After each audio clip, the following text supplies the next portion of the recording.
Titus chapter 2. Let's dive in. My name is Zach, and it's my show. You know what else? I'm at my home. In my basement, you know it, recording on the phone, and I think it's just about the time for us to dive right in. Let's go. Welcome to the Zach Show. Wow.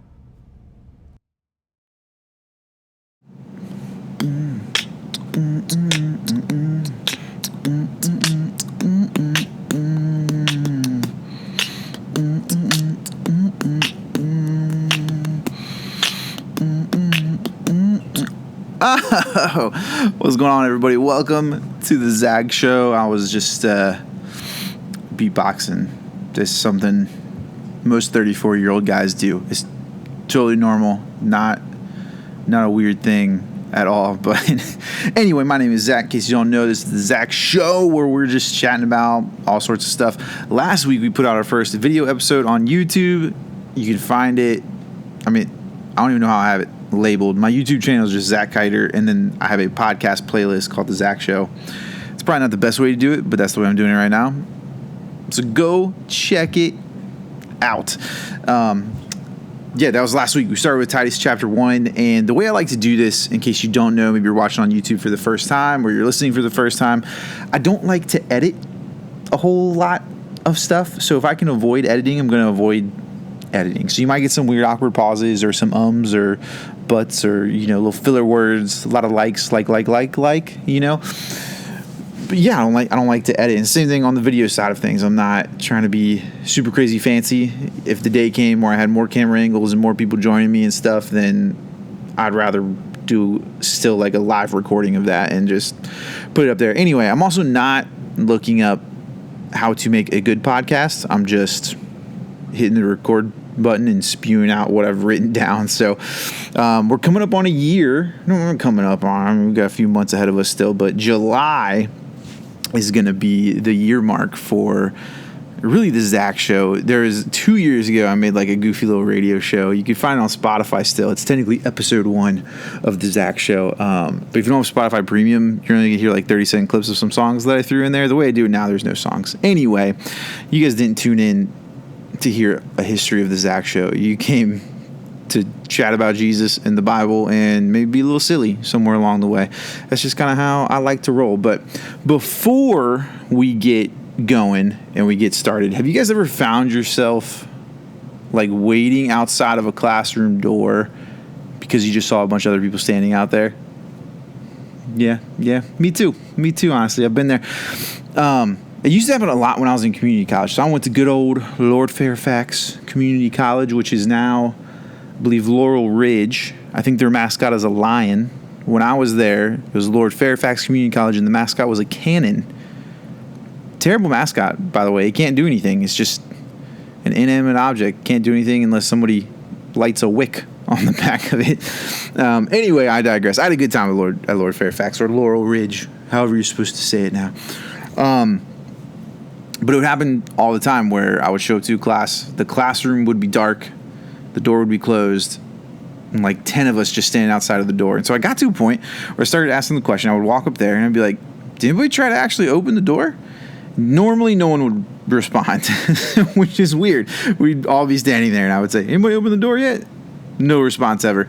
9 times out of 10, all right? 9 times out of 10, I would pull on the door handle and it would be unlocked.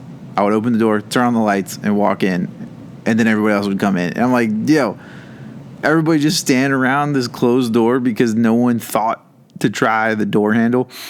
It's crazy. And this is actually, I think, like a psychological thing. And forgive me, I should have looked it up before I did this. I have an iPad. I could look it up. I'm not going to because then it's going to be a weird moment. But anyway, I think it's like a psychological thing where people won't do something because they assume everybody else is going to do it. Now, it could end up being more of a bad thing sometimes because, we'll talk about it a little bit later, but in the instance of 911, if someone were to not call 911 because they think someone else is going to do it, they don't want the problem to be their problem, so they push it off, and then what ends up happening is no one calls 911 in the instance of an emergency. Anyway, like I said, we're going to talk about that a little bit later, but to recap Titus chapter 1, and if you missed it, you can always go back and watch the episode, Titus chapter 1, or I'm going to recap it for you right now.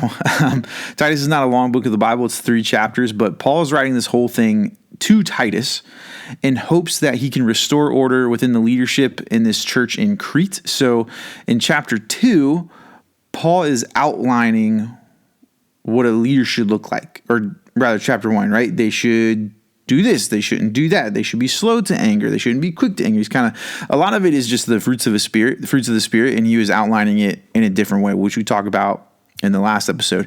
In this chapter, he goes into teaching the people around him. So Paul's talking about he's telling Titus to teach the people sound doctrine. So with that, I like to just read it to you. So crack open those Bibles, open up those phones with the YouVersion Bible app or whatever Bible app you choose, whatever, man. Crack it open. I'm a big fan of a physical copy. I say that as I have an iPad right in front of me. iPad's a little bit easier when I give messages or do podcasts because I can just scroll. I don't have to shuffle through a bunch of papers. It's a little bit easier. But anyway, crack it open. Titus chapter 2. If you're driving, don't crack it open. Just listen. Just listen, drivers. Anyway, Titus chapter 2, here's what it says. You, however, must teach what is appropriate to sound doctrine. Teach the older men to be temperate, worthy of respect, self-controlled, and sound in faith, in love, and in endurance. Likewise, teach the older women to be reverent in the way they live, not to be slanderers or addicted to much wine, but to teach what is good. Then they can urge the younger women to love their husbands and children, to be self-controlled and pure, to be busy at home, to be kind, and to be subject to their husbands, so that no one will malign the word of God. Similarly,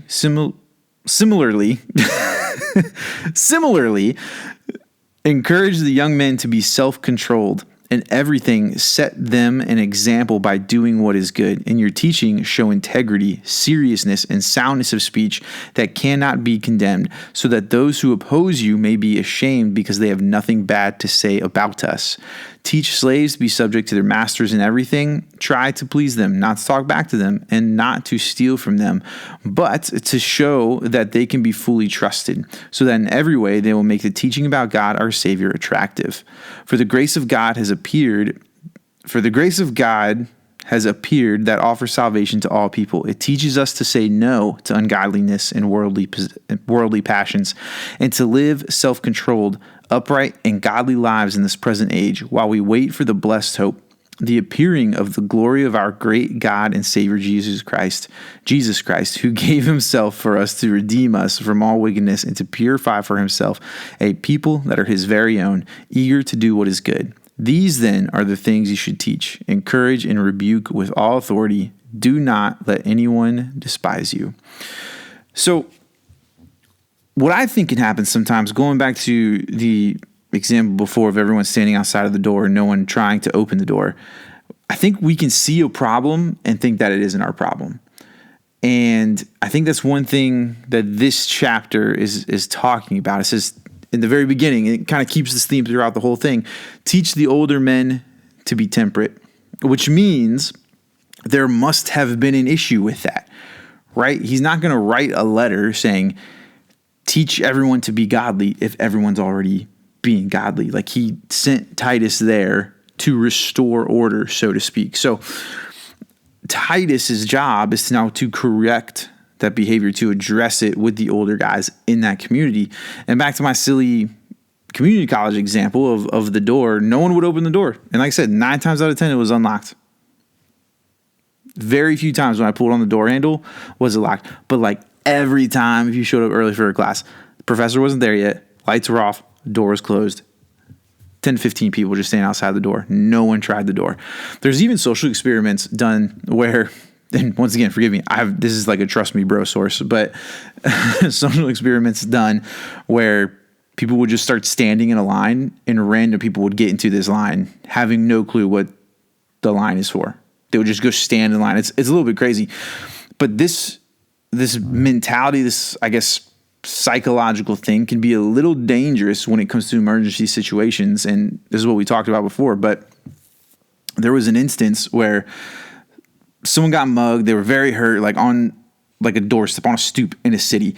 But no one wanted to get involved with the problem. No one wanted that problem to become their problem. And they just assumed that somebody else would help. But the result was no one helped, and that person ended up dying. I actually experienced something like this one time. Not to this extent. Nobody was dying when I experienced it.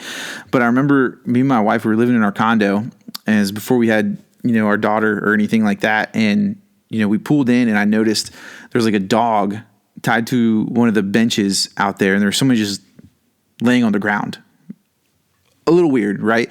And so we start to walk in, and Catherine, my wife, is like, should we check out what's going on? I was like, yeah. I was like, why don't you go inside and I'll kind of investigate. So we walked inside at first. Catherine started to go upstairs.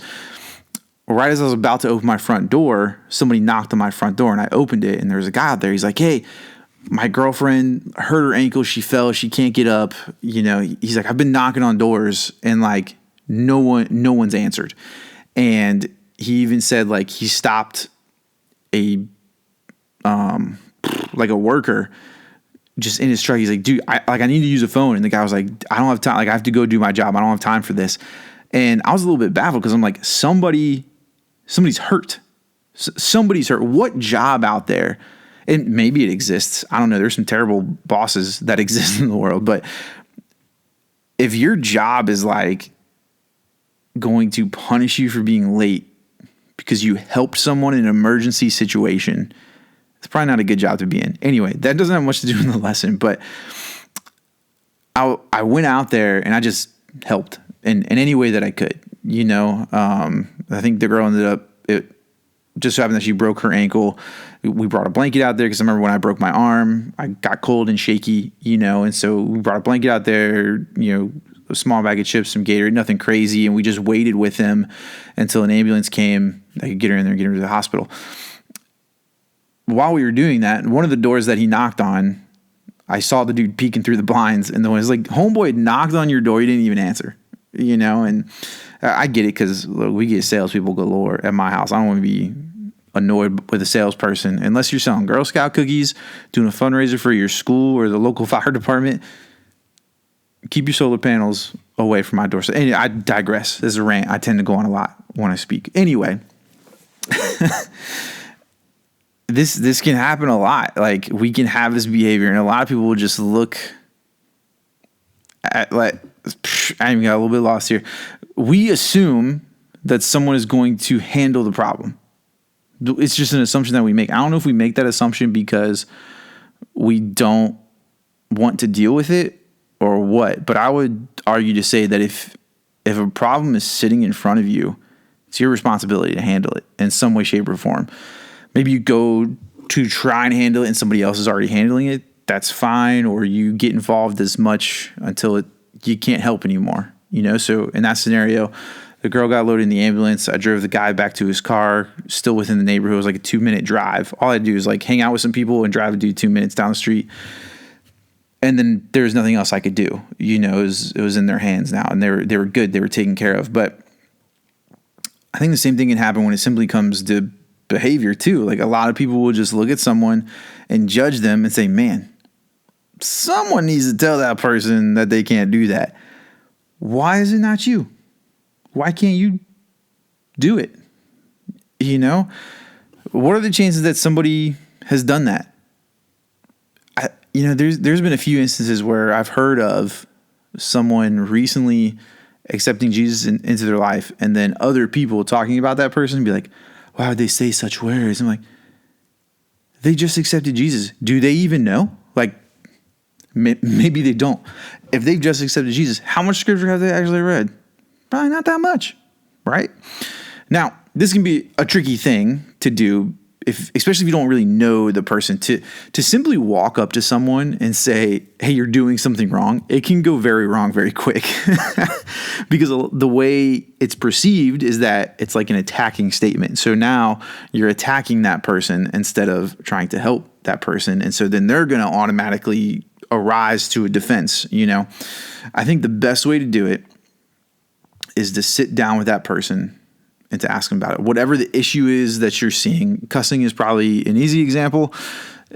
If someone's like cussing up a storm, I don't think cussing is good for a few reasons. One, usually when people are using those words, it doesn't make any sense. Should I whisper that? When people say cuss words, it doesn't make any sense. I once had a dude, me and Catherine were walking into a store. Maybe I shouldn't say it. I'm going to say it.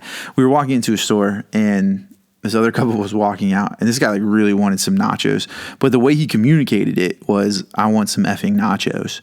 And I'm returning to Catherine and saying, man, he's going to be so disappointed. And Catherine's like, why? And I was like, because he will never find nachos that do that. It just doesn't exist, Anyway, it's a stupid, silly little example of like why I think, one of the reasons why I think cussing is bad. It doesn't make any sense. You're not using the word correctly in any way, shape, or form. It doesn't make sense. Number two, if the Bible tells us, this is a little tangent on why I think cussing is bad, but if the Bible tells us to remove slander from our lips and our society deems those words to be slanderous, by using them, I think we're going to turn people off from Jesus more than we would turn them on if we were to use those words. And sure, maybe there's somebody out there that's going to hear you say a cuss word and talk about Jesus that's going to be like, man, this guy's awesome. I'm going to check out this Jesus dude because he said a cuss word. I've never once heard of that. I think you can reach that same audience without using cuss words, and you can reach a larger audience without using cuss words as well. It's just not necessary. I digress. I once went on a trip with a bunch of young adults before I was even a young adult pastor to a conference. It's a really good conference. It's called the Passion Conference, ran by Passion City Church. It was down in Georgia. And I was on this trip. One guy in particular, we would have great conversations about Jesus. And then the next minute, he'd be cussing up a storm. Now, I didn't know him very well. So what ended up happening was we went and got the continental breakfast at the hotel. Well, shout out to hotels who do continental breakfast. There's a few out there that are like, yeah, we don't do breakfast. What are you doing, hotels? What are you doing? Serve a continental breakfast. Come on. I don't care how fancy of a hotel you are. Serve a continental breakfast is literally a deal breaker for me. Anyway, not that I book a lot of hotel stays. We went and caught the continental breakfast, and we were walking back. Just happened to be me and him, like luck of the draw. Maybe it was God ordained or whatever. And I just asked him, I was like, hey man, like you love Jesus, right? You've told me that you love Jesus. He's like, yeah, absolutely. And I said, I hear you cussing a lot. Like what's going on with that? Like, do you think that's okay? Or how's that work? And the way he responded was just like, man, I actually really want to stop. It's this habit that I've been stuck in, and I just want to stop. And my response to that was like, do you want me to help? So instead of me coming in and being like, dude, if you're a Christian, you shouldn't be cussing. You're cussing. This is bad. This is terrible. Why are you doing this? It was more of me coming in and asking a question. Hey, tell me why you're doing this, and from there, it's then the conversation of like, I don't want to be doing this. How can I help? Yeah, you can help. Let's do X, Y, and Z together. That's the way it would work, especially if you don't know the person. I think that's it, man. I think that's all we need to do. We don't need to attack the person. Do not use this information and then go judge somebody else or comment on some Facebook post. Be like, how terrible of a human being. Like, you can't be a Christian if you voted for this person. That maybe struck a chord with somebody. But, nah, man, like, to simply just ask a question. Are you doing okay? How are you? Are things all right? Like, that's how you're going to get to help somebody, to go about it from more of a counseling standpoint. If someone says like, hey, I actually don't want to be doing the things that I'm doing. Okay, how can I help you not do those things? Our job is to mentor and to teach. And I think it's our job to do that regardless of what your role is. Sometimes the best option is just handle those things yourself, to sit someone down and to have that conversation with them. Sometimes we need to coach people on how to handle those situations. I work with a lot of young adults right now. You guys have probably heard me say that. And I've learned that they're learning how to do everything on their own, right? They are in college. Mom and dad isn't hovering over their shoulder anymore. So now sometimes a situation with a friend arises. They don't have mom and dad to fix that situation. There's no teacher to fix that situation. They don't always know what to do, or maybe they know what to do, but they haven't had to actually put it into play yet, And so in that scenario, my job is to be the person to come alongside of them and say, hey, have you thought about saying this to them? A lot of times I like to coach people in the ways of being like, you sit down. If somebody's wronged you, you want to sit down with them. I'm stumbling over this. If someone has wronged you, you want to sit down with them. You want to state what happened when you felt wronged, and then you want to state how it made you feel, right? My computer just went to a screensaver,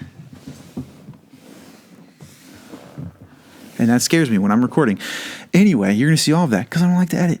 But if you say like, hey, when you said this, it made me feel this way, right? And you do it that way because they can't deny what happened. Whether they want to lie about it or not, they can't deny what happened, and they can't deny how it made you feel, right? So sometimes people just need to be coached in what to do. Sometimes it's your job to actually correct the person. Now, sometimes that depends on your role, right? I'm in a leadership role. I have volunteers who help me out with things. If it's a volunteer who's messing up, I need to correct that volunteer. But if it's someone just seeking for advice, like, hey, my friend said this and it really upset me, now I'm in a coaching role where I'm like, okay, you need to sit down with that friend, a face-to-face conversation. Do not do it through text message. That is like, it's the go-to because it's easy, right? You can type it out, you can think it through, and then you can send it. Your tone will never be conveyed the way you want it to be conveyed in a text message. The best thing to do is to sit down face-to-face, have a conversation, say how it made you feel, and just go from there. It's the best way to do it. Anyway, once again, another tangent entirely. What I want you to think about is who are you pouring into and who is pouring into you? So when it comes to all this stuff, right, like rolling through Titus and teaching people and mentoring people and all that stuff, I think regardless of your role in life, no matter where you are, you're going to be pouring into somebody. Somebody is going to be looking up to you. Let's say you're a parent. You have your children looking up to you 24/7. Boom. There it is. If you're simply just an older person, you have people looking up to you. Middle schoolers, one thing I learned when I was doing student ministries, middle schoolers will think high schoolers are cool just because they're high schoolers. Sometimes you just existing means that you're a role model to somebody else. So think about who you are pouring into and who is pouring into you. And I think you need both of these things, right? If no one is pouring into you, you're going to end up dry. You're going to end up empty. If you constantly are pouring into other people and no one is ever pouring into you, you're going to end up dry, right? If you think of a pond or a lake or a body of water, if it's always sending out, it's never receiving water, it's going to end up dry. That's just how it is. Now, the opposite, if you're only ever being poured into, but you're never pouring out into other people, you're going to end up like the Dead Sea, which has water coming in, but no water leaving, right? Also not a great thing. So the way I like to think of it is there's a pitcher of water that's pouring into your cup, and then your cup is going to eventually tip and pour into somebody else's cup. But you have to keep that stream of water coming into your cup. Now, you should be studying the Bible and reading God's word on your own, but be looking out for someone who's, I would say, preferably older than you, who's kind of been there, done that in life a little bit. So, man, find somebody who's a little bit older than you, who's will be down to get lunch with you like once a month or to just chat about life or whatever it is, you know? And I would say, like, when you're pouring into somebody else, I think that the person pouring into you should be older and the person you're pouring into should be younger. But when it comes to pouring into other people, don't do it so that you can get something out of it. You know what I mean? Just do it because it's the right thing to do. Lead a connect group of high schoolers because they need someone to point them to Jesus, not because you're trying to get anything out of it or look like a great leader or whatever, you know. Do it because it's the right thing to do. I remember watching Rocky Balboa. You guys seen that movie, Show of Hands? You've seen Rocky Balboa? Yeah, I see you over there. Little Jimmy in the corner. anyway, there's a scene in the movie where Rocky starts changing this lady's porch light. Her porch light was out, so he gets a new bulb. He just unscrews the old one, screws in the new one, and it turns back on. And she's like trying to stop him. She's like, "Well, what are you doing? What are you doing? You can't just change my porch light." And he's like, "No, it's not a big deal. I got you a new light. I'm screwing it in." And she literally asks him, like, "What do you want? Like, what do you want out of this?" And Rocky responds in a very Rocky manner, but he says, "Why do you always got to do something? Why do you always have to do something to get something? Can't you just get something when you need something?" I'm basically saying, why do you have to do something nice to get something nice? Why can't you just do something nice because it's the right thing to do? Why can't we just be good because it's the right thing to do? I'm not saying you should always give everybody what they want. There's a little bit of an element to that where, are you putting a Band-Aid on a deeper issue? If someone is constantly asking you for money, every month they need $100. Every month they need $100. And at some point you got to be like, dude, do you need help with your budgeting? Like, what's the deeper issue? Like, are you not being disciplined with your finances and that's why you always need $100? Or is it a different reason? So sometimes we just want to put a Band-Aid on the bigger issue and just give out that $100 every month. This is an example. I think a lot of people don't have $100 to just be shelling out every month, but at some point you got to stop that person and ask them, "Hey, what do you need? Do you actually need money, or are there ways we can sit down and look at your budget and make some corrections to where you don't need to constantly be reaching out for money all the time? Or do you need to get a better job? Like maybe your job's paying you absolutely nothing. You start getting on the job hunt." But anyway, that's all I got for you guys. A lot on teaching. Chapter 1 hit on the ins and the outs. Today's hitting on the teaching. I think it's our problem. That might be a weird way to say it. Teaching is our problem. It's our burden. It's our duty. It's our duty. Teaching and coaching is our duty in some way, shape, or form. If you're a parent, you best believe it's your job to be teaching your kids. If you are in any kind of role of leadership, whoever you are leading, you should be teaching. You should be raising up and coaching. Or at the very least, man, there's somebody that is looking up to you. Probably somebody younger than you that just looks up to you because you are you, and that's it. I don't think you got to be pouring into like 47 different people. Maybe it's just one. You got somebody pouring into you, find one person that you can pour into as well. So anyway, thanks for watching, guys. Thanks for listening. Whatever it is you're doing, Spotify, Apple, the YouTubes. I guess the YouTube thing is to like, comment, and subscribe. So do those things. I think there's a thumbs up. Hit that one. Don't hit the thumbs down. Don't do it. Even if you watch the Zach show and you didn't enjoy it, don't hit the thumbs down. Don't you dare. Don't you dare. Don't do it. Don't do it. All right, there you go. Hit that like button. Leave me a comment, a question, a statement you want to add to the conversation. Throw it in there. Whatever it is, man. You can also email me. It's real simple. It's just pastorzackeiter@gmail.com. If you don't know how to spell it, it'll be in the description on YouTube and wherever you're listening to this podcast. But it's pastorzackeiter@gmail.com. Send me an email. Maybe you got a question or a topic. I did get an email. We're working on it. As far as the question goes, it's about the difference between the Catholic Bible and what I would call the regular Bible or the Protestant Bible. It's really the Apocrypha, but we're going to do a deep dive in it hopefully in a few weeks here with one of my buddies. It's going to be a good time. So anyway, like, comment, subscribe, do all the things. Thank you guys for watching. I've been having a great time putting these together. We'll catch you next time. Peace out. My name is Zach, and it's my show. You know what else? I'm at my home. Yeah, my basement, you know it, recording on the phone, and I think it's just about the time for us to dive right in. Let's go. Welcome to the Zach Show. Wow.